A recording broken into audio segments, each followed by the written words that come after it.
ఎప్పుడు ఏం చెప్తాడంటే, మీరు బాగా గుర్తుందో లేదో నాకు తెలీదు. ఆ మీడియాలో అతను మా ఎంపీటీసీ చేసినోడు ఎమ్మెల్యేటే అని కూడా అతను ఏంటో నాకు తెలిసేది కాదు.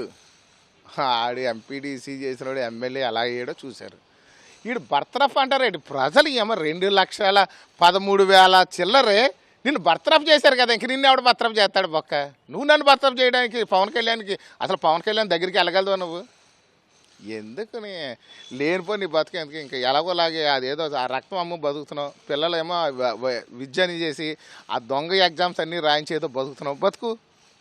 ఈ మధ్య ఏదో వాళ్ళ పేర్ల మీద వీళ్ళ పేర్ల మీద గోల్డ్ షాపులు పెట్టావు, కోనసీమలో భూములు కొనుక్కున్నావు, అవి ఎక్కడో కూడా 80 ఎకరాలు ఎంత కొబ్బరి తోట కొన్నావు, మందు అమ్ముతున్నావు గట్టిగానే. మేము లిక్కర్ షాపులు చూడు, ఎక్కడ ఎవరికి జనసేన వాడికి కోటాలు లేవు, టెండర్లు ఎవడ వేసుకుంటే ఆడికొని వదిలేసాం. మీ వైసీపీ వాళ్ళు కూడా వేసుకున్నారు 6 షాపులు, మీ వైసీపీ వాళ్ళు కూడా ఇంచక్క చేసుకుంటున్నారు. ఎవడైతే వ్యాపారం చేసుకోమని అనుకనేసి వాటర్ ప్యాకెట్ అడిగేమో అడుగు, వ్యాపారం చక్రంగా చేసుకుంటారు బాబు, ఇబ్బంది లేదని చెప్పాం. అన్ని వ్యాపారాలు జాగ్రత్తగా చేసుకో, ఆరోగ్యం జాగ్రత్త, అనవసరంగా నా గురించి పెట్టుకోకు, నేను మంచోడిని కాదు. గతంలో నీకు అనవసరం చిన్నది గెలుకో, నీ పదవి కూడా దబ్బాను, నన్ను మళ్ళీ గెలక్కో. నాకు ప్రజలతో పనులు ఉన్నాయి, వెళ్ళిపోతాను, కొంచెం ఏమనుకోవద్దు, బాయ్.